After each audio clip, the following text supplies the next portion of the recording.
Ladies and gentlemen, welcome back for another video. It's that time again. It is time to do our preseason predictions, and the team that we're going to be taking an in-depth look at today is going to be our 2025 Michigan Wolverines college football team. We're going to completely break this roster down, the offense, the defense, the coaching staff, and we're going to go game by game over their entire regular season schedule and try to predict the outcome for every single one of their games, which ones they're going to win, which ones they're going to lose, and what their final record might be at the end of the season. First things first, though, make sure to hit that like button. Make sure to subscribe to the channel. If you have any comments, by all means, drop them below. Do you agree with me? Disagree with me? What are your thoughts on these games? If you want to sign up for one of our member teams, make sure to check out the pinned comment down below. There's 3 tiers in total. Click on that link. You can sign up there. And if you do sign up, I would massively appreciate it. We're going to be going over every single college football game and NFL game once the football season starts. Football season is just around the corner. We cannot wait. We do predictions. We do best bets for every game, every week. So if you're a football fan, if you're a sports fan, make sure to like and subscribe to the channel. So our 2025 to 2026 Michigan Wolverines football team. This is a team, they've been to the mountaintop. They just won the national championship back in 2023. They're just coming off of a first-year head coach. Sherrone Moore actually had a pretty good season his first season. Don't forget here, he had to break in a lot of new pieces on the offense, on the defense, especially with the quarterback. One area that was very alarming, very concerning last season was the play from the quarterback position. They did solve that in the offseason. They made a lot of off-the-season moves, obviously bringing in Keen out of the transfer portal, experienced veteran quarterback. He has like 50 starts to his college football name right now. He loves to sling the ball up and down the field. He's going to vertically push the ball down the field. And then, of course, obviously, you are bringing over Bryce Underwood, one of the highest recruited quarterbacks in the nation last year, 5-star coming out of high school. Michigan hasn't had a 5-star since J.J. McCarthy. He did win the national championship. Can he follow in J.J.'s shoes? Obviously, those are massive shoes, but the expectations are huge. Michigan paid a lot of money for him. He's bringing in massive praise here. He's a guy that could potentially be leading this team for the next 3 to 4 seasons. The big question mark, though, is he going to be the starter game 1, or are you going to be going with the transfer portal quarterback Keen? Keen might not be as big of a name. He's a veteran quarterback, though, played a lot of football. Michigan needs to upgrade in the passing game. Last season, they were dead last in college football outside of the service academy schools in passing offense. It was basically about as bad as it possibly ever could have been. The only place to go, though, is up. That's the glass half full way to look at things anyways. Out of the running game, you know Michigan, they're going to be able to run the ball. Sherrone Moore, tough coach. They're going to line up. They're going to run it right after you. They're going to play smash mouth, old school style of football. They want to dominate the game in the trenches. The last 2 national championships have shown you have to stake your claim in the trenches in order to have a legit shot to compete on the national level. You have Michigan back in 23. You have the Ohio State Buckeyes. You're going to win with your ground game. You're going to win with your defense. The ground game opens up the play action. That's where Sherrone Moore wants to make his bed. He wants to live in the run game and the play action area. Obviously, the running backs here. Michigan always has a great tandem of backs. They're going to have Justice Haynes transferring over. They have Jordan Marshall. They have a quarterback battle going on right now. May the most disciplined guy win. You have the veteran. You have the highly praised young guy. Tight end, you have Klein. Wide receiver, this is one of the better wide receiver groups that Michigan's had in quite some time. They have McCulley transferring over, Moore, Morgan, Simpson coming in here. A lot of guys in that wide receiver room. They're going to help with the passing game. And, of course, Michigan. If they want to beat you anyway, it's going to be with their defense, especially their defensive line, their front seven. It's going to be one of the best in the nation. Last season, kind of shaky to start the season, but as the weeks went along, they continue to get better every single week. That final 3 to 4 game stretch, they beat the Ohio State Buckeyes, who went on to win the national championship. And then they went to the bowl game and they clobbered around Alabama. Alabama with all of their starters. Guys weren't sitting. I don't want to hear that excuse. They beat Jalen Milroe and company. They beat the 4- and 5-star players because of their discipline and their physicality. Michigan is one of those schools. They force you to play their style of football. They don't care who you are. You have to slow down the game and you have to adapt it whenever you are playing Michigan. Michigan plays ball control, time of possession. They keep the ball away from your offense's hands. Vegas right now is predicting the Michigan Wolverines to come in here at 8.5 wins. So hovering right between that 8 to 9 win. That's a very safe place for Vegas to come in at because Michigan could easily go 8-4. And they could easily go 10-2 this season. Some people have them as an underdog in the Big Ten Conference to make a run at the conference, thus making a run at that final 12 position for the playoffs. Right now, Michigan, you just have to, if you get to 9 wins, you've technically overachieved with the expectations from Vegas. Obviously, Sherrone Moore Moore also have the suspension going on. The self-serve suspension, the NCAA hasn't levied down their own suspension. Maybe they'll just stay with the 2 games that he dinged himself. Maybe they will go with more. As of right now, though, going to be sitting out week 3 versus Central Michigan, going to be sitting out week 4 versus Nebraska. He made sure not to sit out week 2 versus Oklahoma. He wants to be there in these really big games. Let's not waste any more time, though. Let's start running through these games. Let's look at them one by one. Michigan's going to open up the season at home Saturday, August 30th versus the New Mexico Lobos. New Mexico, they won 3 or 4 games last season. The big news for them is they're going to be concentrating on that ground game. They want to keep the turnovers down. They have Scotty Humphrey coming over. He ran for 1,400 yards in the FCS last season, transferring over to New Mexico. Can they dominate in the trenches? The obviously simple answer to that is going to be a resounding no. They're not going to be able to run the ball on Michigan. If you beat Michigan, it has to be spread up tempo. You have to be able to spread this defense out. That is easier said than done. You don't want to run up to their strength. They had a great secondary last season, but you always know Michigan always plays extremely tough at the line of scrimmage with that front 7. He's going to be running right into it. It's not going to work. They're going to have tackles for a loss, sacks, quarterback pressures, because once they force you into 3rd and long, they're going to pin their ears back. They're going to hit you with the blitz. They're going to be coming nonstop for the quarterback here. But it is a big game if we have either quarterback coming in here. You have Keene still transferring over here, new to the team, similar system though. And then you have Bryce Underwood, true freshman quarterback. Both of these guys, this is their first true game wearing the blue and gold here. How's that going to pan out? This is the type of cupcake game to get them ready for the SEC game coming up soon and the Big Ten conference games. But it's going to be a game that Michigan is going to dominate. They're going to win it handily. Look for Michigan to win this one. Let's say 37-13, and they are 1-0. How about this game's one of our rare SEC versus Big Ten games? This is 2 of the best conferences going toe-to-toe. Not the best teams in the conference, but 2 of the better rosters in each of their respective conferences. Saturday, September 6th, you're going to be at Oklahoma, going to Oklahoma to play the Sooners. Not a team that Michigan is used to playing, and also vice versa. Brent Venables here. Oklahoma last season, awful offense. They could not push the ball. They could not vertically push the ball down the field in any way whatsoever. Still better than Michigan's passing game, but really bad on the national stage. But they did still have a top 20 defense. That's a top 20 defense with virtually no offense. The defense was on the field the entire game, and still they were able to hold teams to less than 21 points per game. They're going to have a great defensive line.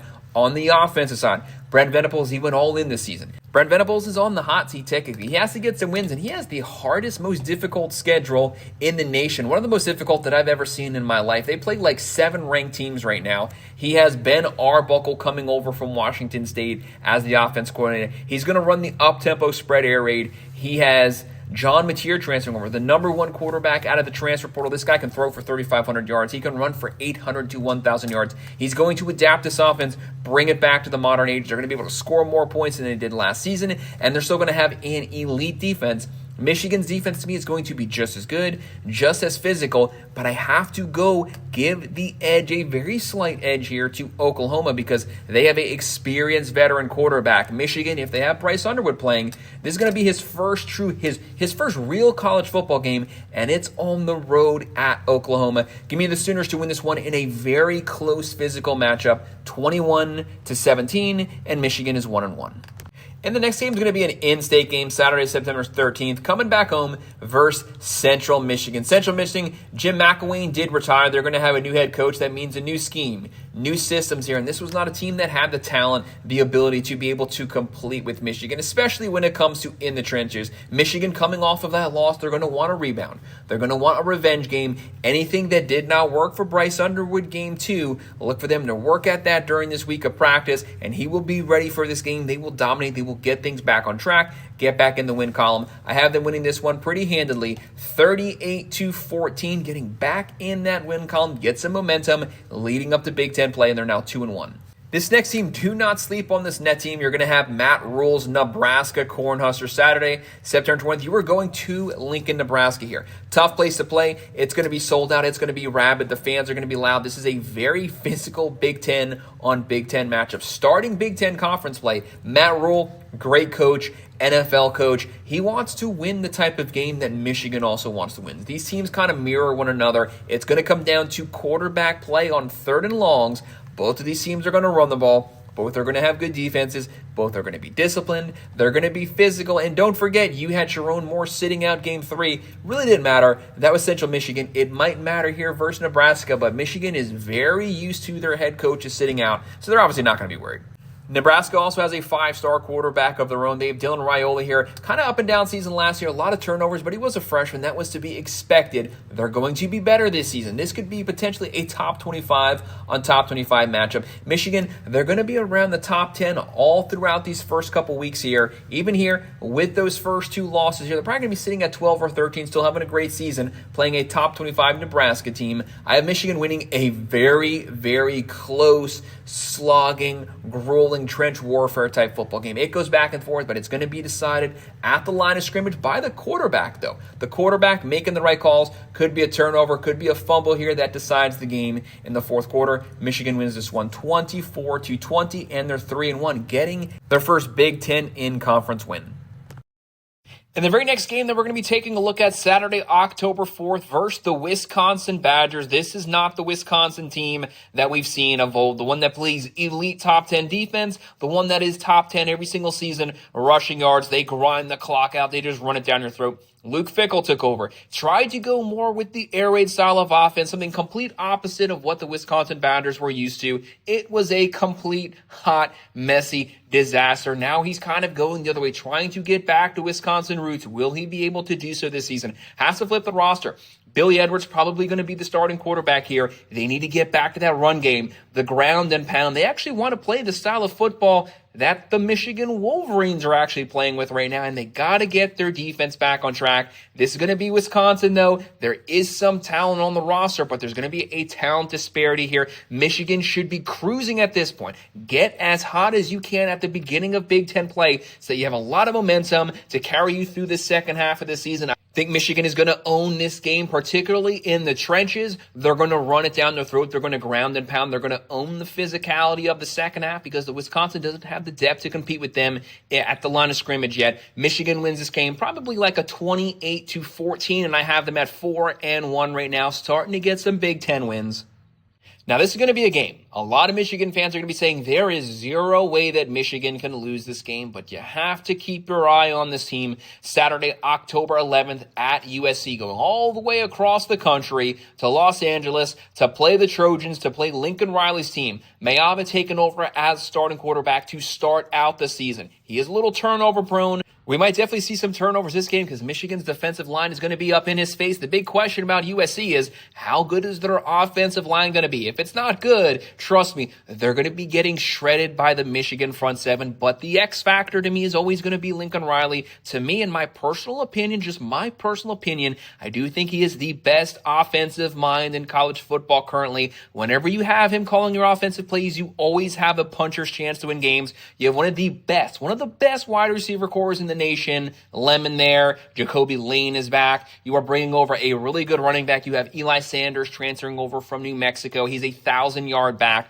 They're going to run the ball. They're going to have the vertical weapons. They're going to have a quarterback that loves to test things. Sometimes it's going to work out. Sometimes it's not going to work out. I think this game has the probability, the potential here to be a shootout type matchup. And I do think USC is going to pull one away at the very end of the game. There's still going to be a lot of learning pains here with Michigan, potentially breaking in Underwood. Is he prepared as a true freshman to get into a shootout versus Lincoln Riley on the road? That might be a little too much to ask just off the bat as a true freshman. I have USC winning this one high-scoring game 30-27, and Michigan is still 4-2. Guys, don't tune out. No reason to panic. You still have the whole season in front of you right now. The very next game, one of the other newcomers to the Big Ten, Saturday, October 18th versus Washington. Coming off that loss, Sherrone Moore has some things he wants to work on, wants to get Underwood ready. Jedd Fisch coming in. He's a really good football coach, showed what he was capable of at Arizona. Last season, they went 6-7, but he had to completely refill and flip that entire roster from the team that made the national championship back in 2023. But this is still going to be a talented team. They actually had a top 30 defense last season. You have to respect their defense. Probably going to be a lower scoring, slogging type game, but I don't think that Washington has the weapons on offense, particularly at the skill positions just yet, to be able to compete with this new retooled Michigan team. I have Michigan controlling basically the latter portion of the third quarter to the fourth quarter, controlling the very end of the game. That lets them pull away here, getting a double-digit win. They win this one 27-13, and they're now 5-2. And the next game we're going to be taking a look at Saturday, October 25th at the Michigan State Spartans. This game's going to be in East Lansing. We just like to say what it is. Things are not setting up right now to be the most promising season for Spartan fans. That's probably a great thing for you Wolverines fans, but there's a lot up for grabs here. This is one of your biggest rivals. This is Michigan State in-state. The props, the bragging rights for the state of Michigan are up for grabs here. Jonathan Smith had to completely flip the roster last season. He's had to flip it again this season, but he is returning Aiden Childs at the quarterback position. Not the best freshman season last season. A lot of turnovers there. He should be better as he's more set in this scheme, in this system. Michigan, with the defense, to me, their defense is going to dominate this game. They'll be able to move the ball at will. I have Michigan State easily winning this one, winning it 32-18, and they're now going to be 6-2, and things are sitting pretty good in the Big Ten right now. And then we follow that up with another Big Ten game, Saturday, November 1st, versus the Purdue Boilermakers. This should be a gimme easy win. You never want to take anything for granted. But when it comes to Big Ten football, this is one of the easier slates here. Michigan, they're going to show up here. This game's at home. They're going to dominate it in the trenches, on offense, defense, special teams. They should win this game pretty handily. They win this one 44-13, a massive win, and they're 7-2. And then very next week, you're going to have a bye week. You've definitely earned it. Played some really physical games, some Big Ten games, one of the deepest, the best conference in college football with back-to-back defending national champions. It is what it is. You're going to follow that up week 12 versus Northwestern. This game is not going to be at Northwestern. It's actually going to be in Chicago at Wrigley Field. It's going to be a little bit of a crazy game. The wind might affect this game somewhat, but that should really only affect the special teams because we know what Michigan is. It is a run-first, run-heavy scheme. Rain, sleet, snow, wind, doesn't matter. When you run the ball, you can run the ball in any type of weather. Saturday, on the 15th, this should be another gimme win for the Michigan Wolverines. I have them winning this one, but it's going to be a windy game. It might be a little odd. They win it 28-14. I have them sitting at 8-2 right now. Don't forget what the Vegas odds were.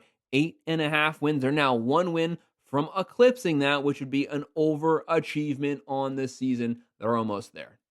And wrapping up another Big Ten game, Saturday, November 22nd at the Maryland Terrapins. This is a team that always usually has a pretty good offense. Defense is usually pretty questionable. They get into a lot of shootouts. Again, this is going to be one of those games that has a massive talent disparity as well. Michigan's cruising here. The main point here, the main factor is do not get caught looking at Ohio State the very next weekend. Don't get caught looking at your massive rival. Take this game seriously. Go week by week. If you get caught looking ahead, you might get upset here. There's always the possibility of that. I don't foresee that happening. Moore, he's going to keep his guys focused here with that just grinding style of football. These are the type of games that usually as the season progresses, they get better week by week. That's exactly what happened to Michigan last year. I have Michigan winning this game 32-17, and they're sitting at 9-2, and it is the defense and the run game that continues to exert itself second half in all of these games right now. And you're going to wrap up the regular season with none other than the Ohio State Buckeyes coming to Michigan this season, Saturday, November 29th. This is one of those games you can take the records, you can throw it out the window. It means absolutely nothing in this game. Don't forget Michigan, they were 20-point underdogs last season, and they beat Ohio State. Even though the score doesn't fully justify it, to me, it was a butt whooping because the Wolverines owned the line of scrimmage last season, and Ohio State went on to win the national championship. So they showed versus the big teams, versus Ohio State, and then in the bowl game versus Bama, they can compete with you at the line of scrimmage. No matter what the record is, it doesn't matter. But is this finally this season where Ryan Day, after a couple years of losing to Michigan, 4 straight years, when he finally can get back in the win column here, get that pressure off of him? There's going to be a lot riding on this game. Right now, Michigan, you're sitting at 9-2. If you win this game and you finish 10-2 in the Big Ten, you will be making the playoffs. Ohio State could have the very similar record here, fighting for the playoffs. A lot riding here. Who's the deeper, more experienced team right now? It's going to be the Buckeyes. It is what it is. They have the best offensive player. They have Jeremiah Smith. They have Caleb Downs, who's probably the best defensive player in the nation. So when you're looking at this game, it's one of those games that could go either way. It is always a 50-50, even if one team is undefeated and one team is winless. As I already said, throw it all out the window. But I'm going to go with the Buckeyes finally getting a win here, walking away with the win. But it is a very close, slogging, grueling win, like a 24-18 type win. And Michigan finishes the season at 9-3. Michigan fans, do not shake your head at that. With a true freshman quarterback, a 9-3 in the Big Ten, that is massively successful. It sets the foundation for next season. If you go 9-3 this year with a freshman, with him being a sophomore next year, you are looking at 10-2, 11-1. You start to continue to take those steps forward, climbing back to the mountaintop. So, guys, that's our breakdown of our 2025-26 Michigan Wolverines football schedule. Make sure to hit that like button. Make sure to subscribe to the channel. If you have any comments, by all means, drop them below. Do you agree with me? Disagree with me? What are your thoughts on these games? Make sure to leave it in the comment section. I will respond to the comments. If you want to sign up for one of our member teams, make sure to check out the pinned comment below. Click on that link. You can sign up there, and I would definitely appreciate it. And, of course, as always, thank you guys for watching.